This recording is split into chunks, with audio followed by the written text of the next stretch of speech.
Merhaba from Oakley. This is the Rorschach Turkey update from the 20th of January 2026. A quick summary of what's going down in Turkey.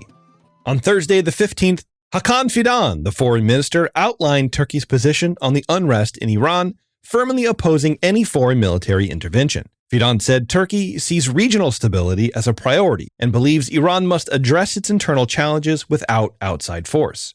He held diplomatic talks with Abbas Arakci, Iran's foreign minister, and remained in contact with U.S. officials as tensions escalated. Turkish officials stressed that external military involvement could deepen instability and complicate diplomatic efforts. The government also noted that the U.S. has not issued any formal sanctions-related decisions that would force Turkey to revise its ongoing trade and energy relations with Tehran. Still on the conflict within Iran, last week dozens of Iranians crossed into Turkey amid Iran's harsh crackdown on widespread protests. The arrivals took place at the Kapıkuyu border gate in the eastern Van province as violence escalated against demonstrators in Iran's largest unrest in years. Many arrivals carried personal belongings and headed into nearby towns. Authorities said the crossings didn't amount to mass migration, though the situation has heightened security concerns along Turkey's eastern frontier.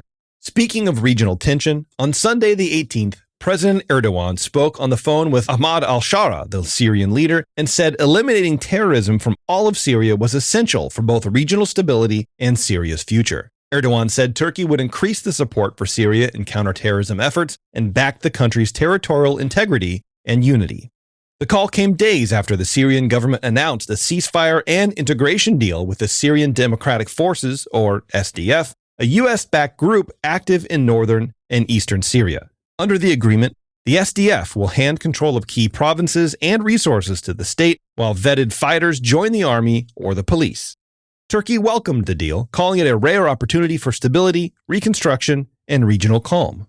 Next up, on Thursday the 15th, Turkey announced it will deploy fighter jets to Estonia and Romania under NATO air policing missions. The move is part of NATO's efforts to strengthen allied airspace security amid reported Russian airspace violations. Turkey plans a rotation in Estonia from August to November 2026 and another in Romania from December 2026 to March 2027. The deployments continue Turkey's active role in NATO operations. Turkey is also preparing to host the 2026 NATO summit in Ankara in July. On that note about security, on Sunday the 18th, renewed discussions about a strategic defense pact between Turkey, Pakistan, and Saudi Arabia gained traction in international forums.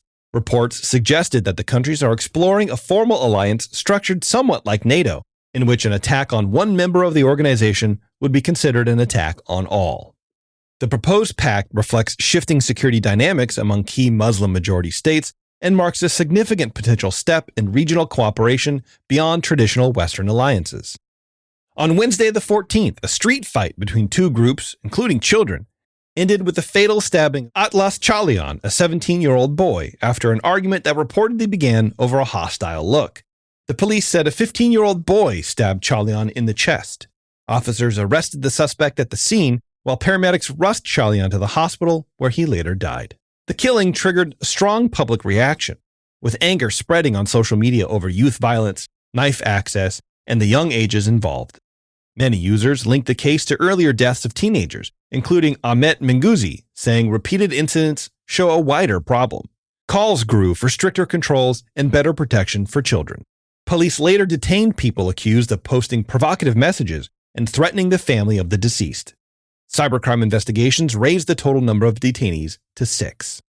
More about youth violence as an article published in Turkish on the Birgun news outlet, Ayça Solomez, exclaimed a newly completed indictment involving minors in the Casper criminal gang. Solomez reported that prosecutors prepared an indictment covering 68 children, most of them between 15 and 17 at the time of the alleged crimes. 6 of the suspects are girls, and some were born outside Turkey. The article described how the gang allegedly targeted teenagers from low-income neighborhoods, assigning them violent roles and promising payments that often never arrived. Solomez argued that the case exposed a system where both victims and perpetrators were children, raising wider concerns about youth exploitation, organized crime, and the failure to protect minors from being pulled into violence. To read the full piece, check out the link in the show notes. On Sunday the 18th, motorcycle couriers across 40 cities, including Istanbul and Ankara, began a 3-day work stoppage halting deliveries to protest low pay, long hours, and unsafe working conditions after months of failed talks with delivery companies. The president of the Motorcycle Courier Workers Association said companies announced pay increases that never reached workers, leaving many earning less while working shifts of up to 15 hours a day. He also said the widespread belief that couriers earn high wages has reduced tipping and shifted public attention away from real problems. However, safety has become the central issue.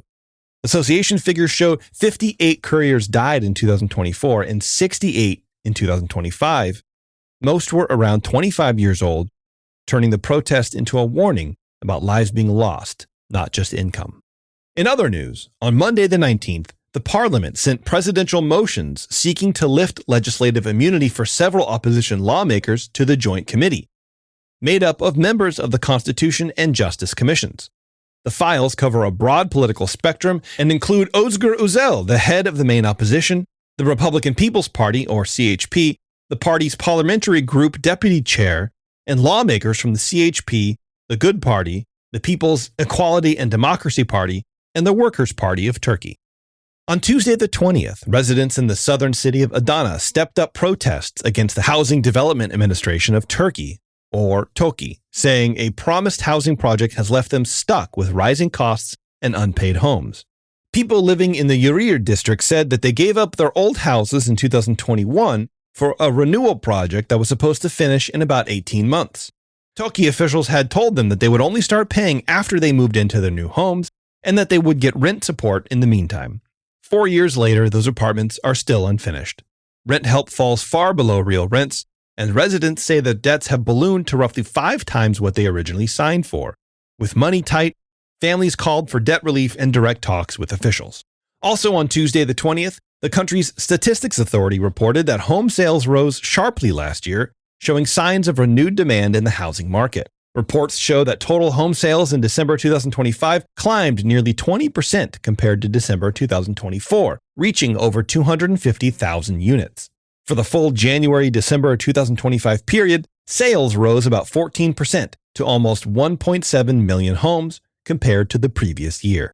Foreign buyers purchased over 2,500 homes in December, up around 5% year-on-year, but accounted for roughly 1% of total sales. Over the year, foreign purchases fell nearly 10% to a little over 21,500 units, making up about 1.3% of overall sales. Russians led foreign purchases, followed by buyers from Iran and Ukraine, with Istanbul, Antalya, and Mersin topping the city list.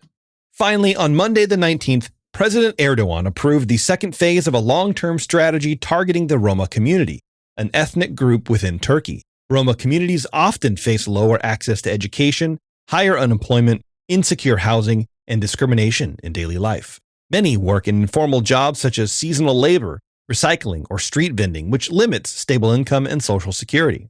The 2026 to 2030 action plan follows an earlier phase launched in 2023. The government says the plan aims to improve access to public services and strengthen social inclusion. The plan focuses on education, healthcare, employment, housing, and social support.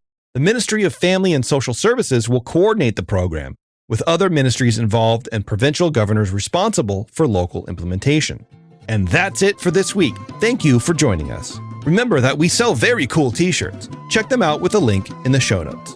Hoşça kalın.